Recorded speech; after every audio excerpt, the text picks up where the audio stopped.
तुम्हालाही नेहमीपेक्षा काहीतरी वेगळं स्नॅक्स बनवायचं आहे का?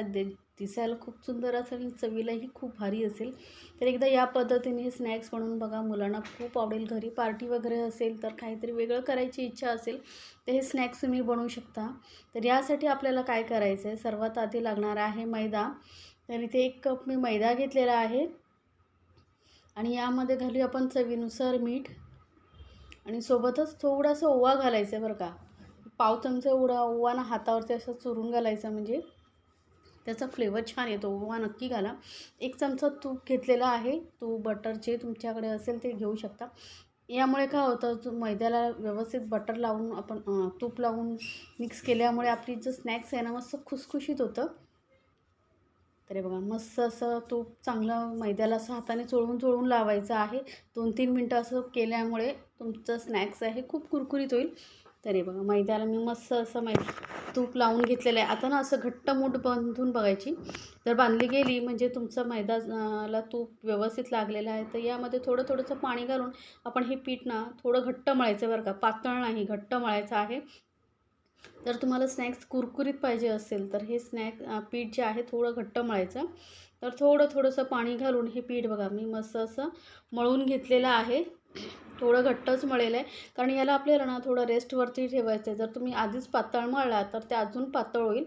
तर हे पीठ आपलं मळून झालेलं आहे, याला ठेवूया साईडला. या स्नॅक्ससाठी आपल्याला लागणारं जे स्टफिंग आहे ते बनवून घेऊया. तर त्यासाठी मी घेतलेला आहे मिक्सर जार. यामध्ये घालते धणे, तर 1 मोठा चमचा धणे घालते, अर्धा चमचा बडीशेप घालायची आहे आणि जिरं घालायचं आहे अर्धा चमचा. सोबतच आपण इथे ना हिरव्या मिरच्या वापरणार आहोत. तर 3 हिरव्या मिरच्या मी घेतलेल्या आहेत. आता तिखट किती हवं आहे त्यानुसार तुम्ही हिरवी मिरचीचं प्रमाण कमी जास्त करू शकता. 1 मोठा आल्याचा तुकडा घेतलेला आहे आणि हे असं दरदरीत आपल्याला वाटून घ्यायचं आहे. तर हे बघा, सुकं असं वाटून घेतलेलं, पाणी अजिबात घातलेलं नाही आहे. आता हे काढून घेऊया आणि आपल्याला या स्नॅक्सबरोबर चटणी लागणार आहे, ती चटणी बनवून घेऊया. तर खूप सारी घेतलेली आहे कोथिंबीर, यामध्येच घालायची थोडीशी पुदिन्याची पानं आणि 2 हिरव्या मिरच्या. आता इथे तिखट तुम्हाला पाहिजे त्यानुसार तुम्ही हिरवी मिरची कमी जास्त घाला. थोडंसं आलं घातलेलं आहे, जास्त आलं घालायचं नाही. थोडं अर्धा चमचा एवढं जिरं घातलेलं आहे. चवीनुसार घालूया मीठ. आणि ह्या चटणीला ना दाटसरपणा आणि टेस्ट येण्यासाठी इथे मी ना आलू सेव घालते, किंवा जे स्नॅक्स नमकीन असेल ना तुमच्याकडे ते तुम्ही घालू शकता, कुठली सेव वगैरे. 2 चमचे घातलेले आहे आणि यामध्ये पाणी घालून चांगली दाटसरच अशी आपल्याला चटणी वाटायची, जास्त पातळ नाही. बघा असं कलर आलेला आहे. आता ही चटणी ठेवूया साईडला. आणि इथे मी उकळलेले बटाटे घेतलेले आहेत. 3 मोठ्या आकाराचे बटाटे आहेत. छोटे असेल ते 4-5 घेऊ शकता. हे मोठे आहेत त्यामुळे मी 3 घेतलेले आहेत. हे हाताने आपण असे कुस्करून घेऊया बटाटे. तर बटाटे बघा हाताने कुस्करून घेतलेले आहेत. आता वळूया गॅसकडे. गॅसवरती कढईमध्ये थोडंसं तेल घेतलेलं आहे. त्यामध्ये आपण जी चटणी बनवून ठेवली होती ती घालून घ्यायची आणि मस्त अशी परतून घ्यायची आहे. गॅस मंद ठेवायचं आहे, कारण यामध्ये पाणी नाही आहे तर खाली लागू शकतं. त्यामुळे गॅस मंद ठेवून आपण हे मस्त असं भाजून घ्यायचं आहे मसाला तेलामध्ये. मस्त सुगंध सुटलेला आहे बरं का. आता यामध्ये ना आपल्याला घालायचं आहे पाव चमचा एवढी हळद, सोबतच अर्धा चमचा एवढा लाल मिरची पावडर घालते, अर्धा चमचा आमचूर पावडर घालते. आमचूर पावडर नक्की घाला, मस्त टेस्ट येते चटपटीत अशी. आमचूर पावडर नसेल तर चाट मसाला असेल तोही घातला तरी चालेल. आता हे मसाले आपण छान असे सुके परतून घेतल्यानंतर यामध्ये लगेचच घालायचं आहे बटाटा आणि चवीनुसार घालूया मीठ.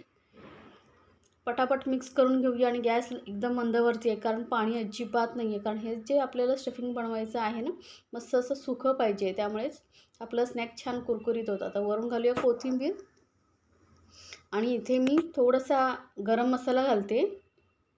पटापट मिक्स करून घेऊया. पाहिजे असेल तर तुम्ही गॅस बंद करू शकता. आणि इथे थोडीशी ना मी काजूचे तुकडे घालते, तुम्हाला आवडत असेल तर घाला, नाही घातला तरी चालेल. मिक्स करून हे आपलं झालेलं आहे स्टफिंग तयार. किती छान दिसते बघा. मस्त असं हलकं असं स्मॅश करून घेतलेलं आहे. आता हे आपल्याला पूर्णपणे थंड करून घ्यायचं आहे. तर स्टफिंग मी थंड करून घेते. त्यानंतर आता वळूया आपण जो मैदा मळून ठेवला होता तो छान असा मुरला गेलेला आहे. मस्त असं मैदा आपलं सेट झालेला आहे. आता याचे ना आपल्याला छोटे छोटे बॉल बनवून घ्यायचे आहेत, म्हणजे आपल्याला स्नॅक्स बनवायला सोपं पडेल. जास्त मोठेही नाही घ्यायचे बरं का. छोटा लिंबाचा गोळा असतो, लिंबू असतो ना तेवढाच घ्यायचा आहे, जास्त मोठा नाही. असे छोटे छोटे बॉल मी बनवून घेते. त्यानंतर त्यामधला एक बॉल घ्यायचा आहे, त्याला सुकं पीठ लावायचं आहे आणि याला लाटून घ्यायचं आहे. तर जास्त जाडही नको आणि जास्त एकदम पातळही नको, मध्यम अशी आपण याची पोळी लाटून घेणार आहोत. पटापट लाटली जाते. मैदा मस्त जास्त पातळ नसेल ना तर लाटायलाही पटापट होतं. ते बघा मस्त असं मी पोळी थोडी लाटून घेतलेली आहे, बघू शकता. आता काय करायचं आहे, आपल्याला एक सुरी घ्यायची आहे आणि याने सुरीने ना आपल्याला याला हलकंसं चौकोनी शेप देण्याचा प्रयत्न करायचा आहे. एकदम प्रॉपर चौकोन नको आहे, म्हणजे काय होईल आपल्याला स्नॅक्स बनवायला सोपं पडेल. तर वरच्या साईडने कट नाही केलं तरी चालेल. आता याला ना थोडा भाग सोडून आपल्याला असे पातळ पातळ स्ट्रीप कट करायचे आहेत. या पद्धतीने बघा, पटकन होणारा हा स्नॅक्स आहे, जास्त वेळ लागत नाही, त्यामुळे काय पटापट तुम्ही करू शकता. मुलांनाही जरी सांगितलात ना तरी मुलंही मदत करू शकतात. आता एक एक स्ट्रीप उचलायची आणि याला फक्त असं गोल गोल फिरवायचं आहे. हलकं हलकं असं गोल गोल फिरवत जायचं आहे. तर बघा गोल गोल गोल गोल असं फिरवून घ्यायचं आहे, म्हणजे काय होतं स्नॅक्स दिसायला सुंदर दिसतं.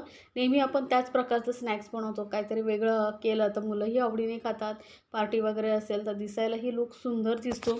घरी पाहुणे येणार असतील तर तुम्ही एकदा नक्की या पद्धतीने बनवून पहा, तुम्हालाही खूप आवडेल. तर हे बघा असं फक्त गोल गोल गोल गोल मी फिरवून घेते आहे. आता हलकं हलकं असं पाणी खालच्या साईडला लावून घ्यायचं, म्हणजे काय होईल व्यवस्थित चिपकले जाईल. आणि वरच्या साईडला आपण हे जे स्टफिंग बनवलं आहे ते ठेवून घ्यायचं आहे आणि असं लांबट आकार देण्याचा प्रयत्न करायचा. आणि याला जास्त दाबायचं नाही बरं का, कारण पोळी पातळ आहे ना. आणि गोल फिरवून फिरवून याला आपल्याला कवर करून घ्यायचं आहे. साईडच्या साईडने आपण पॅक करून घ्यायचं आणि याला फक्त हलक्या हाताने गोल गोल फिरवत यायचं आहे. हां बघा या पद्धतीने. आणि खालच्या साईडला आपण पाणी लावलं आहे त्यामुळे व्यवस्थित चिपकलं जातं, तळतानाही सुटत नाही. फक्त तुम्हाला असं वाटत असेल साईडने पॅक करून घेऊ शकता. तर हे स्नॅक्स आपलं बनवून झालेलं आहे. मी पटापट तळून घेते. गॅस आता ना मीडियमवरती ठेवलेलं आहे. तेल जास्तही गरम नको आहे बरं का, म्हणजे एकदम कडकडीत गरम नाही करायचं. थोडं हलकं गरम झालं का मग आपण हे स्नॅक्स तळून घ्यायचे आणि मस्त थोडं गॅस मीडियमवरतीच ठेवून तळायचं, म्हणजे काय होतं जेवढं वेळ लागेल ना तेवढं तुमचं स्नॅक्स कुरकुरीत होतं.